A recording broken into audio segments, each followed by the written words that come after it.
سمندر کی پاتال تک تو شاید کوئی پہنچ گیا ہو، لیکن ماں کے پیار کا کنارہ آج تک کسی کو نہیں ملا۔ ماں جب بولتی ہے تو اس کے لہجے میں جبریل بولتا ہے۔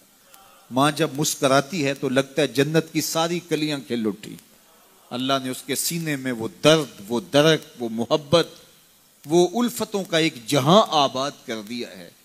ماں تو پھر ماں ہی ہوتی ہے، اس کے سینے میں رکھا ہوا پیار تو ایک عجیب کائنات ہے، تڑپتی ہوئی ممتا ایک الگ ہی جہان ہے۔ کبھی آپ نے دیکھا ہو کہ بچہ گھر سے نکلتا ہے، دنیا کی بڑی بڑی دانشگاہوں میں اس کا انتظار ہو رہا ہوتا ہے، لوگوں کو عقل و بینش سکھانے جا رہا ہوتا ہے، اس کی ایک ایک بات کو لوگ موتیوں کی طرح جھولیوں میں ڈالتے ہیں، اور دنیا کی دانشگاہوں میں، یونیورسٹیوں میں اور درسگاہوں میں لوگ اس کے موتیوں جیسے جملے سننے کے لیے بےتاب ہوتے ہیں کہ یہ عقل و بینش کا مرقع ہے، یہ فہم و ادراک کا پہاڑ ہے، اس کی باتیں زندگی گزارنے کا گر سکھاتی ہیں، تو لوگ سیکھنے کے لیے جمع ہوتے ہیں۔ لیکن وہ شخص جب گھر سے نکلتا ہے تو ماں کتنے بھولے انداز میں کہتی ہے، پتر ذرا سڑک دھیان سے عبور کرنا۔ جو دنیا کو عقل و بینش کا سبق سکھانے جا رہا ہے، اس کو یہ بھی نہیں پتا کہ سڑک کیسے عبور کرنی ہے، لیکن ماں کے پیار کا روپ ہے، یہ ماں کی محبت کا تیور ہے، یہ اس کی الفت کے رنگ ہیں۔ اور جب تک بچہ گھر پلٹ نہیں آتا، بیٹا واپس نہیں پہنچ جاتا، ماں کے دل میں کھٹکا رہتا ہے اور وسواس میں رہتی ہے، اور بیٹے کے لیے دعائیں مانگتی رہتی ہے کہ میرا بیٹا خیر سے گھر پلٹ آئے۔ ماں کے سینے میں اتنا پیار کیوں ہے؟ دکھ جھیل لیتی ہے، تکلیفیں گوارا کر لیتی ہے۔ غریب مائیں تو بیٹوں اور بیٹیوں کا پیٹ پالنے کے لیے کسی کے گھر کے برتن بھی مانجنے پڑیں تو اس سے بھی گریز نہیں کرتی، تکلیفیں سہ لیتی ہیں، اذیتیں گوارا کر لیتی ہیں، لوگوں کی غلامیاں قبول کر لیتی ہیں۔ مائیں اپنی اولاد کے لیے کیا کچھ نہیں کرتی۔ ماں کو اپنی اولاد سے اتنا پیار کیوں ہے؟ ایک ہی جواب ہے، اس لیے کہ ماں نے اولاد کو جنم دیا ہے۔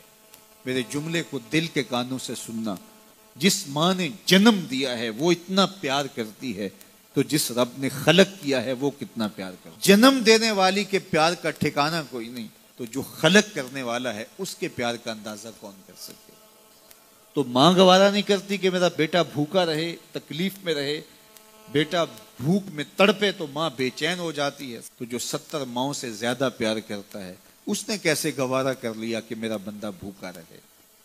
سحری کا کھانا کھایا ہے، کڑکتی دوپہر ہے، برستی گرمی ہے، زباں پہ پپڑی جم گئی، حلق خشک ہو گیا، کھانے کے لیے پینے کے لیے سب کچھ میسر ہے، لیکن کہا نہیں ایک گھونٹ بھی نہیں لینا، وضو کرتے بھی احتیاط کرنا ہے، حلق سے نیچے کوئی قطرہ اتر نہ جائے، کچھ کھانا بھی نہیں ہے۔